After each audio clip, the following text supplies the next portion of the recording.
Hi and good evening. I'm Soraya Mia and this is AWANI Tonight. Najib has 14 days to make next move. What would it be? And student rep discusses why political activities should be allowed on campus. That's coming up.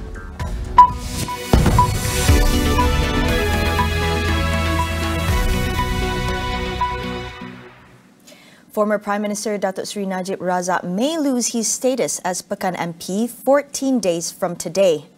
Dewan Rakyat Speaker Tan Sri Azhar Azizan Harun says this will happen unless no other court procedures are initiated or a royal pardon is given within this period. Under Article 48 of the Federal Constitution, an individual will be disqualified as an MP if they're convicted and sentenced to more than a year in prison or a fine of not less than 2,000 ringgit and does not receive a royal pardon. At the moment, Azhar said Parliament must wait for an official notice from the federal court on Najib's conviction. Yesterday, the court upheld Najib's conviction and sentence for misappropriating funds from SRC International. He will serve 12 years in jail, along with paying a 210 million ringgit fine. Aside from a royal pardon, what are the other options on the table for former PM Datuk Sri Najib Razak? Lawyer Kokilavani Vadivelu explains the possible legal route he might take. Right now, he has one more avenue in the courts, in the same federal court, but it will be heard by a different panel of judges. It will not be the same panel that has heard him in this appeal.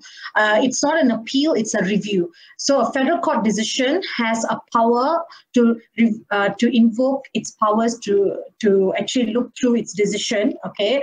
Will it necessitate a further challenge by way of review under Rule 137 of the Federal Court rules. Simple understanding is the court has an inherent power to review its previous decisions in order to prevent injustice or abuse of process, but must be very, very careful. It cannot be seen as a second bite of cherry for the losing litigant. Okay, so the review can only be considered in very exceptional cases. Whichever decision Najib's legal team decides on must be filed in 14 days for the former premier to ensure his status as Pekan MP is maintained until the proceedings conclude. What Datuk Sri Najib now probably, or his team, legal team would have to do, it has to be filed within 14 days, whichever route that they're going to take. Now, upon filing 14 days, how long it takes, I'm unable to advise because it all depends on the respective bodies, the court, and of course the pardon board or this application for the pardon, for the royal pardon. So my understanding is 14 days, and when does this thing lapse is after 14 days of the decision. It can be the pardon board's decision, it can be the court's decision on the review. Only then it lapses. So I think Datuk Sri Najib will be able to still maintain his MP position if he has done something in the next 14 days. But the next 14 days will be crucial to see what will be the steps taken by Datuk Sri's team. Meanwhile, Health Minister Khairi Jamaluddin clarified that the government is studying the possibility of legalizing cannabis for medical use only. This means recreational use of cannabis will remain illegal. In an Instagram post, Khairi said if clinical evidence shows cannabis is safe and effective for medical use, his ministry will come up with a robust regulatory framework and clinical practice guideline. But he reiterated that recreational use is not being considered. Khairi is on a 4-day working visit to Thailand to assess the potential use of cannabis and ketum for medical purposes. This is on the invitation of Thailand's Deputy Prime Minister and Public Health Minister, Anutin Charnvirakul. The Human Resources Ministry says it will fine-tune the vocational education training TVET program for secondary schools. Deputy Minister Dato' Awang Hashim says this is to meet the demands of the skilled job market in the country. He says the traditional approach to education must be changed so that TVET and academic fields are seen as equally important. Awang and other parties, including a former Education Director General, also suggested that TVET programs should be implemented much earlier at Form 1 instead of the current Form 4 implementation. This is to allow students to decide earlier on whether they want to work in industrial sectors or pursue higher education. Awang, who is also the National Skills Development Council chairman, said the next step was engaging with the various stakeholders for feedback. He said the move is expected to have a targeted 35% increase in highly skilled workforce by 2030. The Ministry of Higher Education drafted a guideline to regulate students involved in politics on and off campus. The guidelines under the Universities and University Colleges Act 1971 restrict students from conducting any political activity on campus without the university's permission. We speak to Deputy President of IIUM Student Union, Nur Atira Abdullah, for her thoughts on the matter. If anyone go through the guideline, they can see that the guideline, the first part seems to be supporting the political involvement, but later they restrict everything in the latter part of the guideline. So why this guideline is nonsense, I would say, because they allow students to be politically active, but they put restriction like the students cannot do any political activity within the campus faculty or conduct a program in campus without approval by the university, and also they literally cannot do any political activities without the permission of the university. So it is actually on the university to decide whether to allow the political activity or not. So this is where the question arises, that where is the check and balance? Like, what is the yardstick for the political activity to be approved, and how do we ensure that the university are not inclined toward their political preference? Although students are allowed to participate in politics outside the university, Atira believes that campus is the best platform to educate young people on political literacy. This is relevant as 18-year-olds are now allowed to vote and must be politically aware of issues affecting the country. Yes, true students can go out and involve in political involvement without the permission of anyone, but it is actually only for the privileged student, because only the privileged student who can go out, and then only the privileged student that have connection with political party, or they know the sources, the platform or channel. But students who didn't know about, didn't even have the access to it, where they will get the advocacy, where they will get the literacy on those political things. So this is the irony. The educated one were restricted in the place that they should learn more, and in a place they should educate themselves.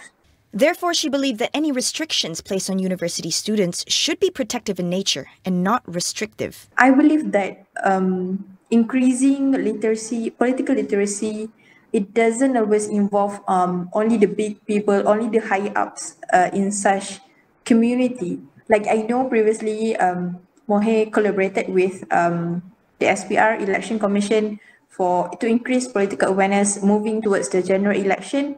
But I believe in the grassroots approach as well, like all those political front in students group, and also, yeah, if students even want to do informal discourse on campus, that is much better, because you don't expect only the higher ups, only the authority of the university, or you don't expect lecturers to do such awareness. It started from the grassroots community. Time for a quick break. We'll be right back.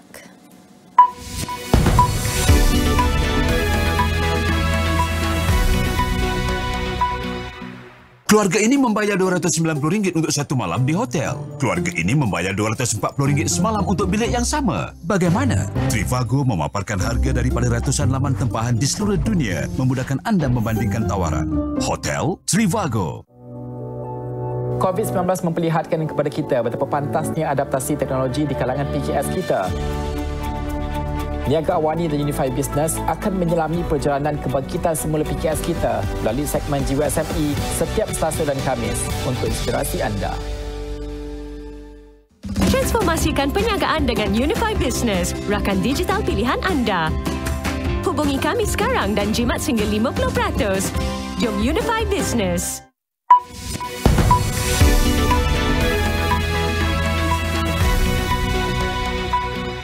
Welcome back. Thailand's constitutional court suspended Prime Minister Prayut Chan-o-cha from official duties starting today. This is until it rules on a petition by opposition parties seeking Prayut's removal on the basis that he exceeded an 8-year term limit.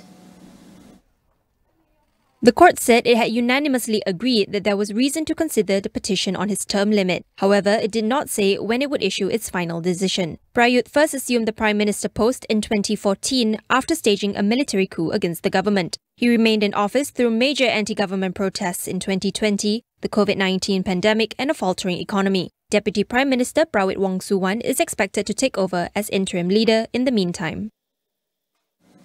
Now, Singapore will lift its indoor mask mandate from Monday, easing one of its few remaining pandemic restrictions.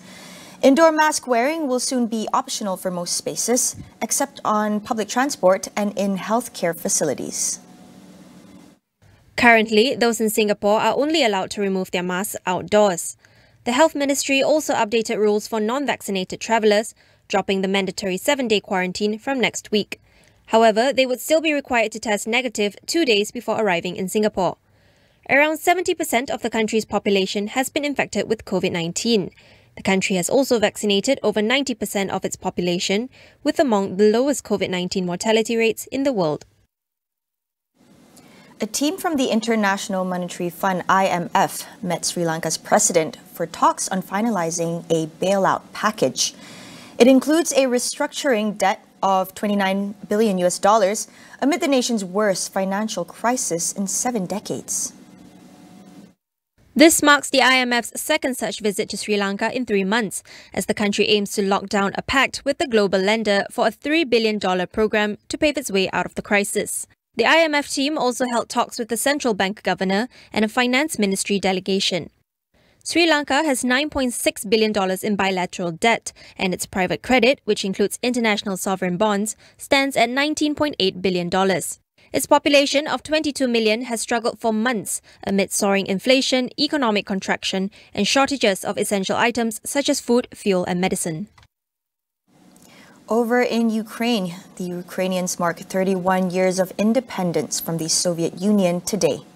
It also falls exactly 6 months after Russia sent troops into Ukraine on February 24th earlier this year.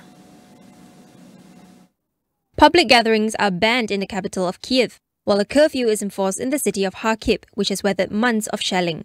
President Volodymyr Zelensky urged the public to be vigilant, warning of the possibility of what he calls Russian provocations.